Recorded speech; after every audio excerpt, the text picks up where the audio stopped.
Astaghfirullah. Bismillahirrahmanirrahim. Assalamualaikum warahmatullahi wabarakatuh. Alhamdulillah, wassalatu wassalamu ala rasulillah wa ala alihi wa sahbihi wa mawalah wa la hawla wa la quwata illa billahi wa ba'du. Kita lanjutkan kajian tauhid kita dan kita masuk pada bab larangan bermain-main dengan agama dengan cara mencela Allah, mencela Rasulnya dan juga ayat-ayatnya. Ma'asyiral muslimat yang dimuliakan Allah Subhanahu wa taala. Di sini muallif rahimahullahu taala menyebutkan beberapa dalil, di antaranya surah At-Taubah dan juga riwayat Nabi sallallahu alaihi wasallam dari Auf ibn Malik radhiyallahu anhu.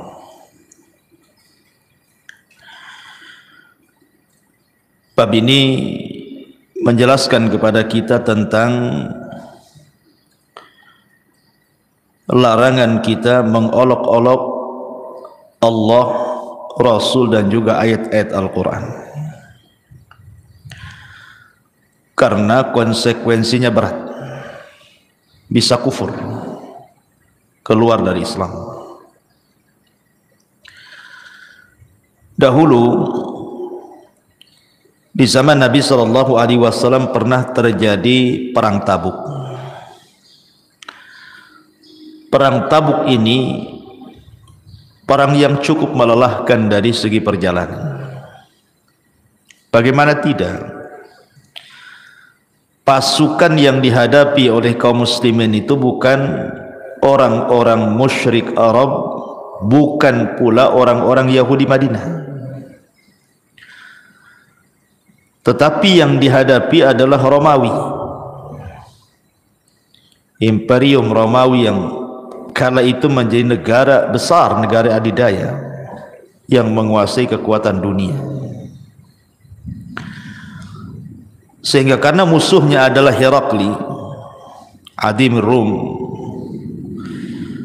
tentu Nabi SAW harus mempersiapkan segalanya. Sehingga dikenal ketika itu banyak para sahabat yang ingin terlibat dalam peperangan, tetapi mereka tidak punya persenjataan dan tidak punya kendaraan, karena Madinah Tabuk cukup jauh. Sehingga tentaranya disebut Jaisul Usrah, tentara yang mengalami kesulitan. Nah, Nabi SAW sampai berkhutbah supaya para sahabat itu berinfak untuk mendanai perang. Maka datanglah Abu Bakar dengan seluruh hartanya, Utsman dengan separuh hartanya, Umar dengan separuh hartanya, Abdurrahman bin Auf dengan banyak hartanya, bahkan Utsman ibn Affan terbanyak. Seolah-olah perang Tabuk itu milik Utsman. Sampai Rasul mengatakan kepada Utsman, "Ya Utsman, ma dharraka ma amilta ba'da hadzal yaum." Wahai Utsman, tidak ada yang memadratkan kamu setelah hari ini. Engkau infak banyak sekali. Berangkatlah pasukan ke Tabuk. Subhanallah.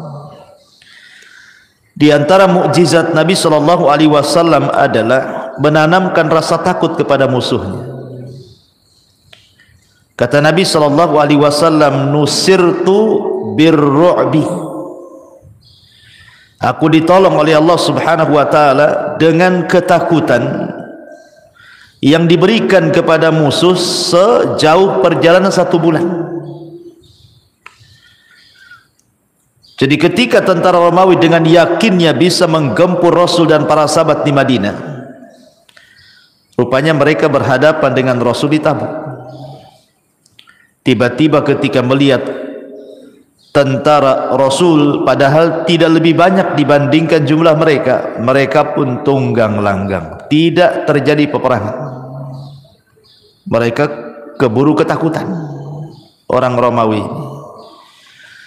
Akhirnya mereka meninggalkan tenda-tenda mereka, barang-barang mereka, perhiasan mereka, dan begitu seterusnya, dan itulah menjadi ghanimah terbesar.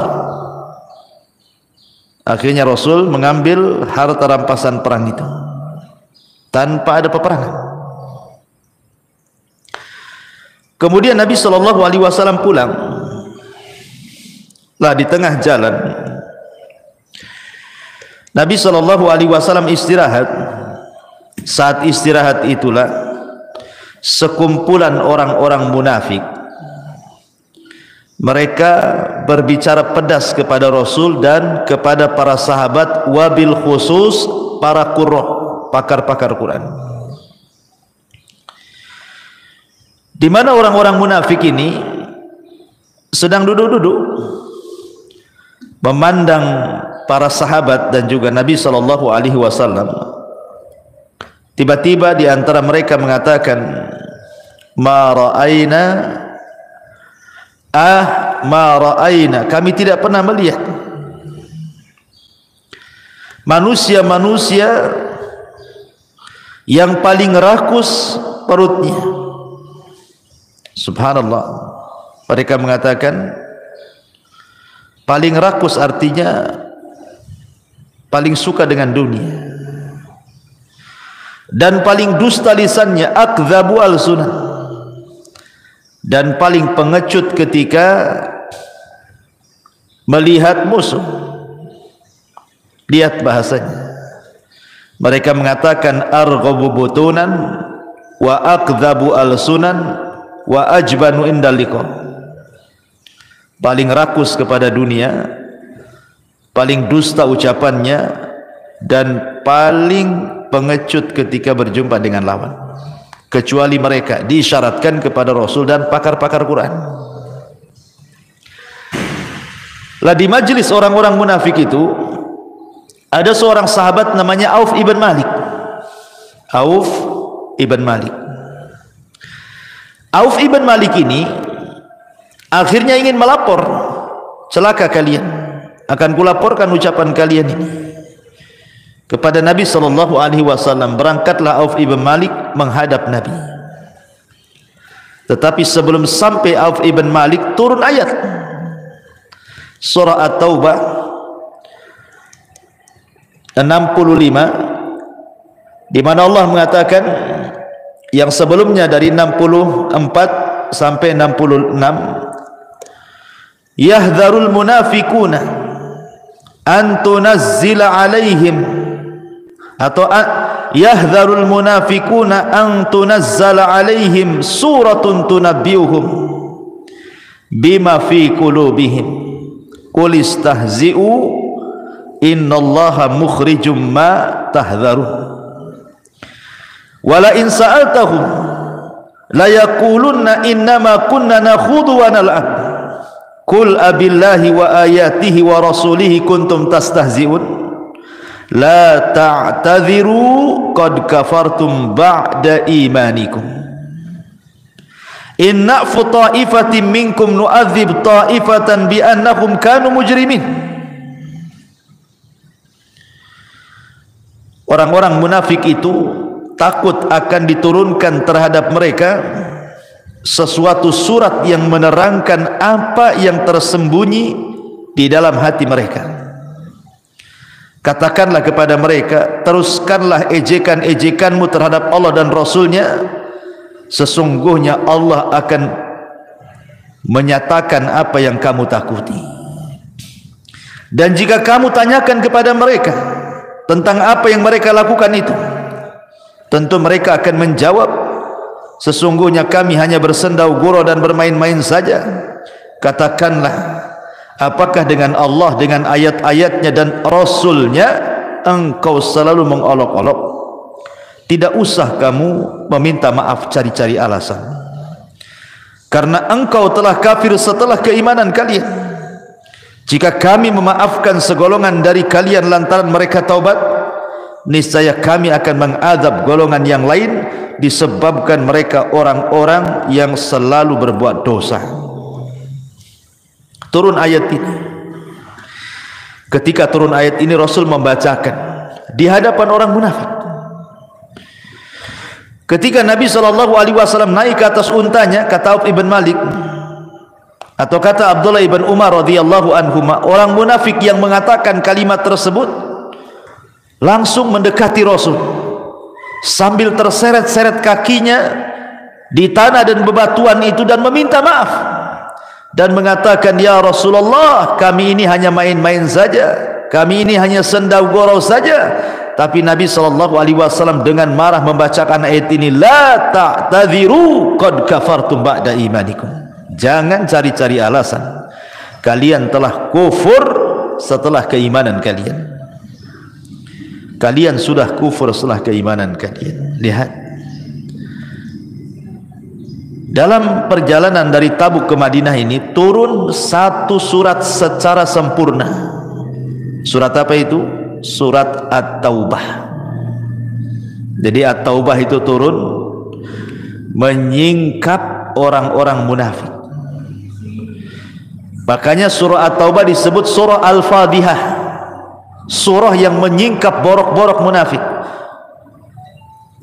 Makanya satu-satunya surat dalam Al-Quran yang tidak dianjurkan baca basmalah ini surah At-Taubah. Semua surat dianjurkan baca basmalah, Bu, tapi At-Taubah tidak. Kenapa? Untuk menghinakan orang-orang munafik. Dan ada juga yang mengatakan bahwa At-Taubah ini jatuh setelah Al-Anfal, artinya satu surat dengan Al-Anfal. Tapi di sini bagaimana Allah Subhanahu wa taala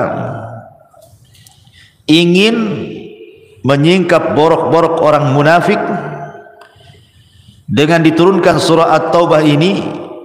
Bahkan tidak ada kelompok yang lebih parah nerakanya melebihi neraka orang-orang munafik. Dia paling bawah, di atasnya orang murtad, di atasnya orang kafir yang murni, ya. Dan orang kafir yang murni terbagi dua, musyrik baru ahli kitab, baru di atasnya lagi para muwahhidin yang berbuat dosa.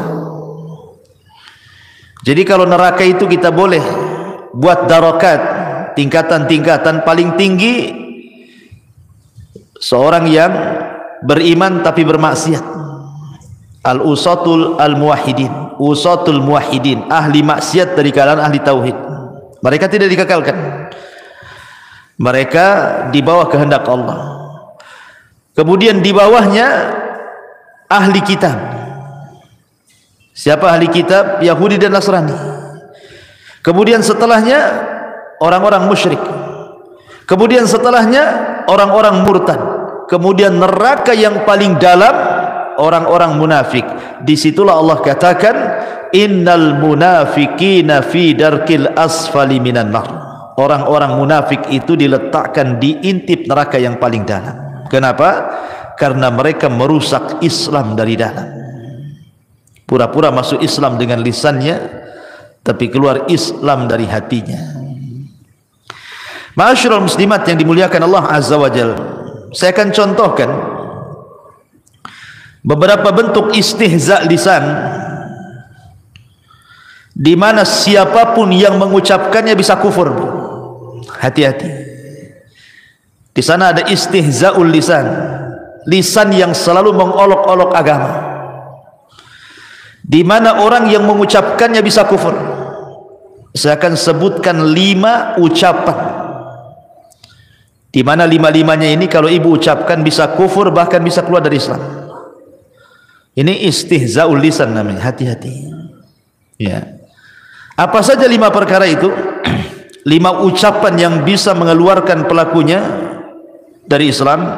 Pertama, orang-orang yang lisannya menunjukkan kebencian kepada agama. Sebagaimana Allah mengatakan, dzalika bi annahum karihu ma anzalallahu fa ahbata a'malahum. Begitulah karena mereka membenci apa yang Allah turunkan, maka Allah hilangkan amalan-amalan mereka. Seperti apa contohnya, Bu? Seperti umpamanya, ada orang yang tidak terima dengan salat dan mengatakan, buat apa Allah syariatkan salat? 5 waktu lagi buat lelah saja. Bagus saya cari kerja. Buat apa Allah syariatkan puasa itu? Ngapain Allah buat kita lapar? Allah buat kita haus, katanya. Untuk apa syariat puasa ini? Ataupun umpamanya mengejek orang yang berjilbab, bercadar, dan mengatakan, ngapain coba Allah syariatkan cadar, syariatkan jilbab, panas-panas saja, katanya. Dan macam-macam. Ya, ini ucapan-ucapan membenci syariat, ini bisa kufur. Tidak boleh seseorang mengatakan, ngapain Allah syariatkan puasa buat lelah saja, ngapain Allah syariatkan puasa buat haus, buat lapar saja, ngapain Allah syariatkan haji buang-buang duit saja, katanya. Allah katakan, dzalika bi annahum karihu ma anzalallah fa ahbata a'malahum. Mereka adalah para pembenci yang Allah turunkan kepada mereka, maka hancurlah amalan mereka. Jangan mengucapkan yang menunjukkan kebencian kepada syariat, enggak boleh, ya, karena ucapan seperti ini bisa kufur. Satu. Yang kedua, mengatakan bahwa manusia itu bebas memilih agama. Dan ini biasa terlontar dari orang-orang liberal. Manusia ini merdeka, terserah mau agama apa saja, katanya. Mau Nasrani, mau Yahudi, mau Hindu, mau Buddha, mau Konghucu, mau apa, terserah. Terserah, manusia itu bebas, manusia itu merdeka. Terserah mau memeluk agama apa saja boleh. Tidak boleh, ini ucapan kufur. Karena Allah subhanahu wa ta'ala mengatakan, inna dina indallahil Islam. Agama satu-satunya yang diridhoi Allah itu Islam. Dan Allah mengatakan, waman yabtagi ghairal islami dinan falan yuqbala minhu wa huwa fil akhirati minal khasirin. Siapapun yang mencari agama selain daripada Islam, selain tertolak, maka dia pun akan rugi. Kenapa rugi? Menghabiskan waktunya tetapi tidak memasukkan ke dalam sorga. Nah, Allah katakan dalam Al-Quran, gimana? Nasibah tasla naran hamiyah. Ya, ada orang-orang yang lelah letih, nasibah, amilatun nasibah, beramal dengan lelah letih, tapi ujung-ujungnya tasla naran hamiyah, dimasukkan pula ke neraka hamiyah. Lalu untuk apa amalannya? Karena amalan mereka tidak mencocoki Islam. Agama-agama di luar daripada Islam itu berbeda dengan Islam kita. Ini agama tauhid, agama yang mengesahkan Allah subhanahu wa ta'ala. Tidak seperti Nasrani yang mengatakan Isa anak Tuhan, Isa satu di antara 3 Tuhan, atau Isa Tuhan itu sendiri. Atau tidak seperti orang Yahudi menganggap bahwa Uzair itu anak Allah, atau agama-agama yang lain yang menyembah berhala. Jadi tidak sama. Jangan katakan manusia itu bebas memilih apa saja, terserah mau agama ini, agama A, B, C, D, F. Nggak bisa. Hati-hati kalimat ini. Ini kalimat kufur. Ya, mengatakan an-nas hurriyah, manusia itu bebas memilih agamanya. Kita sebagai umat Islam harus fanatik dengan agama. Manusia harus masuk Islam. Kenapa? Karena Allah Subhanahu wa taala, Rasul sallallahu alaihi wasallam yang mengatakan kan, tidak ada satupun Yahudi, tidak ada satupun Nasrani yang mendengar aku datang dan diutus kemudian tidak beriman kepada aku kecuali mereka menjadi penduduk neraka. Itu sabda Rasul. Bahkan Rasul mengatakan, kalau Musa hidup di zamanku, tetap Musa pun ikut aku. Ma'asyiral muslimat yang dimuliakan Allah Azza wa Jalla, jangan katakan seperti itu. Ini yang kedua. Yang ketiga, sering kita dengar di masyarakat bahwa agama yang dibawa Nabi sallallahu alaihi wasallam itu sudah tidak cocok lagi dilakukan di zaman sekarang. Bahwa Quran ataupun hadis itu sudah tidak relevan katanya, tidak cocok lagi dengan zaman sekarang. Zaman Nabi zaman unta, sekarang zaman pesawat, tidak cocok lah katanya. Jadi Quran itu turun cocok di zamannya saja, hadis itu cocok di zamannya. Adapun sekarang ya kurang cocok kalau diterapkan katanya. Hati-hati, Islam itu akan sesuai dengan zaman, dia akan relevan dengan tempat dan zaman dimanapun. Karena Islam itu agama yang diturunkan, ajarannya itu bukan hanya sebatas di zaman itu, tetapi ajaran Islam itu akan universal, menyeluruh sejak zaman Rasul sampai hari ini, bahkan sampai hari kiamat. Dia akan sangat relevan, sangat cocok, sangat pas diterapkan di tempat manapun pada zaman apapun. Ingat, orang yang mengatakan seperti ini membatasi, seolah-olah Nabi itu hanya diutus kepada kaumnya saja. Padahal keyakinan kita, Nabi itu diutus kepada semua manusia, manusianya dan jinnya, sejak zaman diutusnya Rasul sampai hari ini, bahkan sampai kiamat dibangkitkan. Itu umat Nabi, baik umat yang sudah mengikut yang disebut dengan umat istijabah ataupun umat dakwah, tapi semuanya umat Nabi. Bagaimana kemudian dia mengatakan bahwa syariat itu hanya cocok di zamannya saja? Maka perkataan ini hati-hati, bisa kufur. Ini yang ketiga. Yang keempat, orang-orang yang mengatakan bahwa undang-undang manusia jauh lebih baik dibandingkan undang-undang Allah dan Rasulnya. Ini kalimat kufur. Mengatakan bahwa undang-undang manusia itu jauh lebih cocok, lebih pas, lebih relevan dibandingkan undang-undang Allah dan Rasulnya. Bahkan mengatakan lebih baik, ini kekufuran. Tidak boleh. Tidak boleh mengatakan undang-undang manusia lebih baik dibandingkan undang-undang Allah. Wa man asdaqu minallahi qila. Siapa yang lebih benar ucapannya dibandingkan Allah? Allah yang menciptakan kita, Allah yang tahu maslahat kita. Manusia itu tidak tahu maslahat kita. Yang tahu kemaslahatan dan kemadaratan kita hanya Allah, karena Dia yang menciptakan kita. Karena Dialah yang menciptakan kita, Dialah yang tahu maslahat kita, Dia pula yang membuat undang-undang buat kita. Makanya undang-undang Allah sangat cocok karena Dia lebih paham dengan maslahat kita. Manusia itu tak paham dengan maslahat kita. Kok enak saja mengatakan undang-undang manusia jauh lebih baik dibandingkan undang-undang Allah? Ini kufur.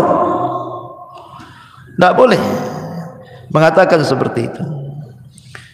Kalau dia mengatakan, saya sih yakin undang-undang Allah Rasul masih lebih baik, cuman kayaknya belum bisa diterapkan, bolehlah itu. Tidak sampai kufur kalau kalimat seperti ini, karena dia masih mengakui undang-undang Allah lebih baik dan undang-undang Rasulnya, tapi belum bisa diterapkan di negeri kita. Tapi kalau telak-telak dia mengatakan bahwa undang-undang Allah dan Rasulnya tidak cocok, undang-undang manusia lebih baik lagi dibandingkan undang-undang Allah dan Rasulnya, kufur. Kufur. Hati-hati. Ini masuk kepada qul abillahi wa ayatihi wa rasuli kuntum tastahzi'un la ta'tadiru qad kafartum ba'da imanikum. Jangan istihza. Ya. Ini mengolok-olok agama ini. Ini yang keempat. Yang kelima, istihlal, mengatakan khamar itu halal, zina itu halal, buka aurat itu halal. Orang yang mengatakan maksiat itu halal berarti dia menghalalkan yang Allah haramkan, atau sebaliknya mengharamkan yang Allah halalkan, kufur. Ada dua orang, Bu, yang satu minum khamar, yang satu tidak.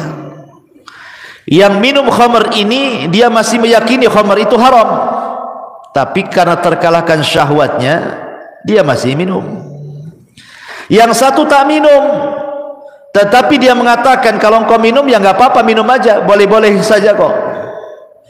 Maka ucapan ini bisa kufur. Yang tidak minum bisa kufur, bisa keluar dari Islam tuh, karena menghalalkan khamar. Kalau engkau minum, minum saja, nggak apa-apa kok, boleh kok.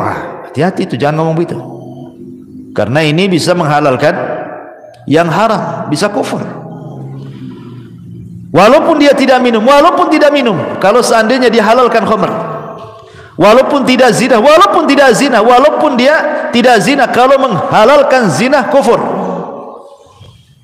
Walaupun dia pakai jilbab tapi dia menghalalkan membuka aurat, kufur. Tapi orang yang berzina, orang yang minum khamar, orang yang buka aurat, mereka tidak kufur kalau mereka melakukannya, tahu bahwa itu dosa, namun belum bisa melaksanakan syariat karena terkalahkan hawa nafsunya. Ini 5 kata, jangan terlontar.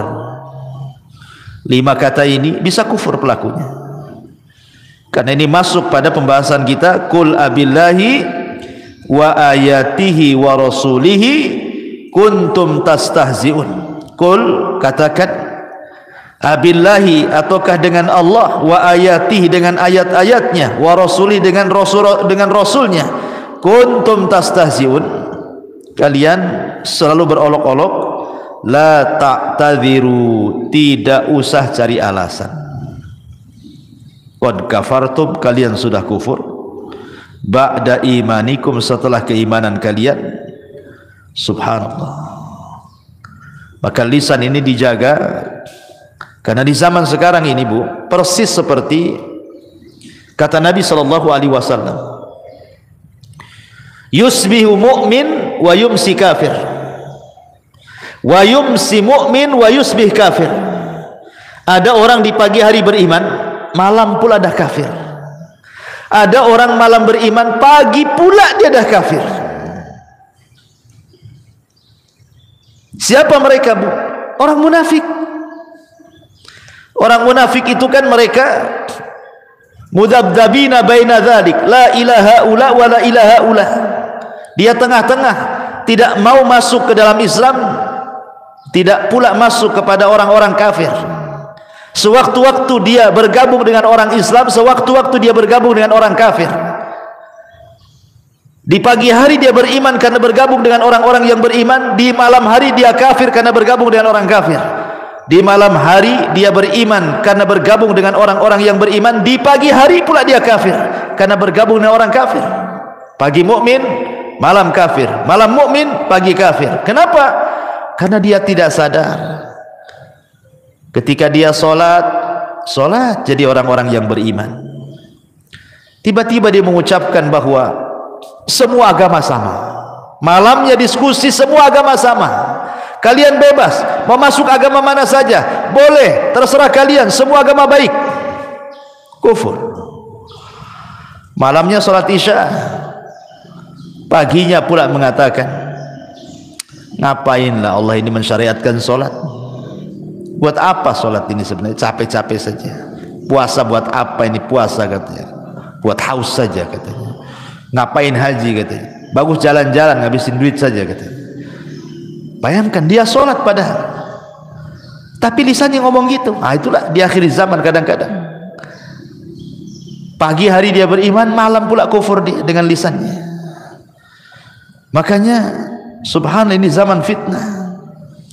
Kata Nabi SAW, badiru bil a'mal, bersegeralah kita banyak beramal saleh. Hati-hati, jaga lisan, jaga perbuatan, supaya kita tidak terjerumus kepada istihza yang mengakibatkan tanpa sadar kita keluar dari dari Islam. Wallahu a'lam bishawab. Ini kajian kita di pagi menjelang siang ini, Bu. Ya, inilah keterangan yang disebutkan para ulama. Silahkan, Bu, kalau ada yang bertanya.